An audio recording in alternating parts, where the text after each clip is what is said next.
SMS अस्पताल के trauma centre में जो घटना घटी है उसके बारे में बात करते हैं। आग से 6 मरीजों की मौत हो गई है, उसके बाद सरकार का एक्शन देखने को मिला है। एसएमएस अस्पताल अधीक्षक डॉक्टर सुशील भाटी और ट्रॉमा सेंटर अधीक्षक डॉक्टर अनुराग धाकड़ को पद से हटा दिया गया है। यहां पर आप देख सकते हैं बड़े स्क्रीन पर। अधिशासी अभियंता मुकेश सिंघल को निलंबित किया गया है। फायर सेफ्टी का काम देख रही है एजेंसी और इसके इलेक्ट्रिक कंपनी की निविदा जो है निरस्त कर दी गई है। एफआईआर दर्ज करने के निर्देश दिए गए हैं। सरकार ने जांच के आदेश दिए हैं। उच्च स्तरीय समिति गठित कर दी गई है। चिकित्सा मंत्री ने कहा है हादसा बेहद दुखद है, दोषियों पर सख्त से सख्त कार्रवाई होगी। तो जयपुर के एसएमएस अस्पताल में जो हुआ दोस्तों वो दुर्भाग्यपूर्ण है। दुर्भाग्यपूर्ण तो एक छोटा शब्द है उसके लिए। 6 मरीजों की मौत हो गई आईसीयू में। वहां वो ठीक होने के लिए गए थे और उसके बाद वो हमेशा के लिए मौन हो गए। सरकार का एक्शन यहां देखने को मिला है। एसएमएस अस्पताल अधीक्षक डॉक्टर सुशील भाटी और ट्रॉमा सेंटर अधीक्षक डॉक्टर अनुराग धाकड़ को पद से हटा दिया गया है। अधिशासी अभियंता मुकेश सिंघल को निलंबित कर दिया गया है। फायर सेफ्टी का काम देख रही है एजेंसी और इसकी इलेक्ट्रिक कंपनी की निविदा निरस्त कर दी गई है और एफआईआर दर्ज करने के निर्देश दिए जा चुके हैं। दोस्तों, सरकार ने जांच के आदेश दिए हैं। उच्च स्तरीय समिति गठित कर दी है। चिकित्सा मंत्री ने कहा है कि हादसा बेहद दुखद है, दोषियों पर सख्त से सख्त कार्रवाई होगी। और उससे जुड़ी एक बड़ी खबर और आ रही है, जहां एसएमएस अस्पताल आग हादसे से बड़ी खबर। मृतकों के परिजनों को 10 लाख रुपए मुआवजे का ऐलान हुआ है। सवाई मानसिंह अस्पताल के ट्रॉमा सेंटर में आग लगने से 6 मरीजों की मौत के बाद राजस्थान सरकार ने मृतकों के परिजन को मुआवजा देने की घोषणा कर दी है। दोस्तों, राज्य सरकार ने तय किया है कि मृतक के परिवार को 10 लाख रुपए का आर्थिक सहायता राशि दी जाएगी। सरकार ने इस हादसे की गहन जांच के लिए उच्च स्तरीय समिति गठित कर दी है, जैसा हमने आपको पहले बताया। और समिति जो है घटना के सभी पहलुओं को हर एक एंगल से जांचेगी। विस्तृत जांच कर शीघ्र रिपोर्ट प्रस्तुत करना होगा, क्योंकि अब केंद्र भी यहां इन्वॉल्व है। चिकित्सा एवं स्वास्थ्य मंत्री गजेंद्र सिंह खीवसर ने कहा है कि राज्य सरकार पीड़ित परिवारों के साथ हर संभव मदद और संवेदनशीलता के साथ खड़ी है। उन्होंने आईसीयू की मरम्मत और मरीजों के लिए वैकल्पिक व्यवस्था को भी सुनिश्चित करने के निर्देश दे दिए हैं। दोस्तों, 2 तस्वीर हम आपको दिखा रहे हैं। क्या घटना घटी थी, कितनी बड़ी घटना घटी थी। आईसीयू में भर्ती थे 6 मरीज और उसके बाद हमेशा के लिए वो मौन हो गए। गए थे ठीक होने के लिए, लेकिन वो कभी ठीक होकर घर वापस ही नहीं लौटा।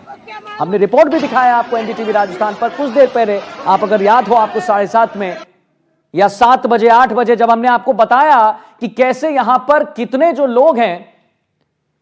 लोग हैं जो अपने परिजनों को खो दिए हैं। और एक इंसान है, एक युवक है जो कह रहा है मेरी मां मुझे लौटा दो, मेरी मां मुझे लौटा दो, कुछ भी करो मेरी मां मुझे लौटा दो।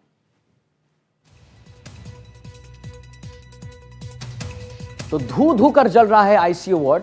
देर रात पहुंचे हैं सीएम भजनलाल शर्मा और आग लगने के बाद की तस्वीर हम आपको एनडीटीवी राजस्थान पर लगातार दिखा रहे हैं। दोस्तों, एसएमएस अस्पताल आग हादसे से जुड़ी खबर है और लेटेस्ट अपडेट क्या है देखिए। एनडीटीवी पर हम आपको विस्तार से जानकारी तो देते ही हैं, लेकिन जो लेटेस्ट खबर है उसके बारे में भी बात करते हैं। अब देखिए, आगे बढ़ेंगे हम और आपको बताएं कि राजस्थान के सबसे बड़े सरकारी अस्पताल में आग लग गई है। आग लगने का कारण शॉर्ट सर्किट बताया गया है। दोस्तों, आधा दर्जन दमकलों ने रात करीब 1 बजे आग पर काबू पाया।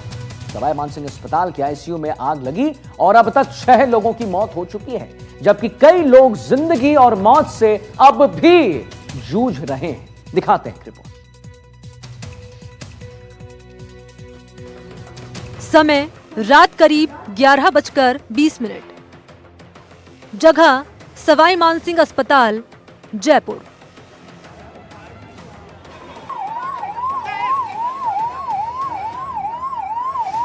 आधी रात को जब अस्पताल से धुआं उठने लगा तो सभी लोग घबरा गए, क्योंकि अस्पताल के ट्रॉमा सेंटर की दूसरी मंजिल पर आईसीयू वार्ड में आग लगी थी।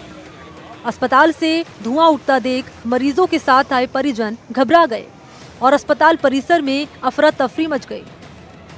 हादसे के समय आईसीयू और सेमी आईसीयू में 20 से ज्यादा मरीज भर्ती थे, जिनमें से 11 मरीज उस आईसीयू में थे जहां आग लगी। आग इतनी तेजी से फैली कि अस्पताल में रखे उपकरणों से जहरीला धुआं निकलने लगा। जहरीली गैस से कई मरीज बेहोश हो गए। मैं इस वक्त आईसीयू के उसी वार्ड में हूं जहां पर आग लगी थी। यहां पर आप देख सकते हैं अभी भी धुआं है। किस तरीके से जो पूरा सामान है वो अस्त व्यस्त पड़ा है और जो मशीनें थी वेंटिलेटर्स की और जो अलग अलग मशीनें हैं वो सब छोड़ के यहाँ से कर्मी बाहर जा चुके हैं। यहाँ पे जो मरीज थे उन्हें बाहर निकाला गया। आप देख सकते हैं किस तरीके से अभी भी यहाँ पर धुआं है और ये पूरा जो आईसीयू का वार्ड था यहाँ पर जिस तरह से आग लगी उसके बाद में जो लोग यहाँ पर फंसे हुए थे उन्हें यहाँ से शीशा तोड़ के जो है वो बाहर निकाला गया। आईसीयू के अंदर कोई मरीज वेंटिलेटर पर था तो कोई ऑक्सीजन के सहारे, यानी सभी की हालत बेहद नाजुक थी। आग की लपटें देख अस्पताल के कर्मचारी और आईसीयू वार्ड के बाहर मौजूद तीमारदार तुरंत हरकत में आए और मरीजों को बेड समेत बाहर निकालना शुरू किया। लेकिन सभी मरीजों को बाहर निकालने में करीब 20 से 30 मिनट लग गए। हालांकि जो फायरमैन थी, फायर कर्मी है, उन्होंने यहाँ पर आग को काबू में पाने के लिए कोशिश की पूरी। उसके बाद में आप देख सकते हैं किस तरह से शीशा यहाँ पर तोड़ा और शीशे को तोड़कर यहाँ से लोगों को बाहर निकालने की जो कोशिश है वो लगातार की गई, जिसके बाद में यहाँ से लोगों को अभी बाहर निकाल लिया गया। शीशे आपको देख पा रहे होंगे किस तरीके से टूटे हुए पड़े हैं और 4 से 5 ऐसे लोग बताए जा रहे हैं जो कि जले हैं, जिन्हें थोड़ी चोट आई है। आईसीयू वार्ड में आग इतनी तेजी से फैली कि मरीजों को बाहर निकालने का मौका तक नहीं मिल पाया। पूरा आईसीयू वार्ड धुआं हो गया। आप देख सकते हैं कि किस तरह से जो बगल वाली आईसीयू में आग लगी थी उसकी जो लपटें हैं यहाँ तक आई हैं। ये जो टूटा हुआ शीशा है, यहाँ पर जो फायर एक्सटिंग्विशर पड़ा है और यहाँ आप पीछे जो देख सकते हैं पानी बिखरा हुआ है और जगह जगह आग के निशान हमको अब भी दिखाई दे रहे हैं। उससे साफ है कि जो आग की लपटें थी वो यहाँ तक पहुँच गई थी। यहाँ पर करीब 23 मरीज भर्ती थे जिन्हें बाहर निकालने की कोशिश हुई थी। साथ ही इस अस्पताल के जो बेड है, अगर इनकी तरफ आप देखें तो यहाँ पर भी आपको आग के निशान दिखाई दे रहे हैं। 6 लोगों की जानें गई हैं इसमें और अब भी यहाँ पर सफाई का कार्य चल रहा है। इधर अगर ये जो आईसीयू है सामने वाला, यहाँ पर जो है आग लगी थी। यहाँ पर शीशा तोड़कर जो है फायर डिपार्टमेंट के लोगों को बाहर अंदर घुसना पड़ा था। आग पर काबू पाने के लिए अस्पताल के वार्ड के खिड़की और दरवाजे तोड़े गए। आग की लपटों पर काबू पाने के भरसक प्रयास किए गए, लेकिन अस्पताल में आग बुझाने के पर्याप्त साधन नहीं होने पर आग धीरे धीरे भयावह हो गई। आग उस समय लगी वो भयंकर थी, किसी को संभलने का इतना मौका ही नहीं दिया। हमारे स्टाफ, डॉक्टर्स जो उनको लगा 3-4 मरीजों को उस समय बाहर निकाल पाए और उसके बाद स्थिति बहुत भयंकर खराब हो गई। लोग अपनी जिंदगी बचाने के लिए इस अस्पताल में भर्ती हुए थे, लेकिन उन्हें क्या पता था कि इसी अस्पताल में उनकी जान चली जाएगी। कुछ मरीज ठीक हो चुके थे तो कुछ लोग 1 से 2 दिन में डिस्चार्ज होने वाले थे, लेकिन शॉर्ट सर्किट से भड़की आग ने लोगों को संभलने का मौका तक नहीं दिया। कुछ मरीजों को तो सुरक्षित बाहर निकाल लिया गया, लेकिन जिनकी हालत ज्यादा खराब थी उनकी सांसें धुएं में भी शांत हो गई। जयपुर से एनडीटीवी के लिए हर्षा कुमारी सिंह और विश्वास शर्मा की रिपोर्ट।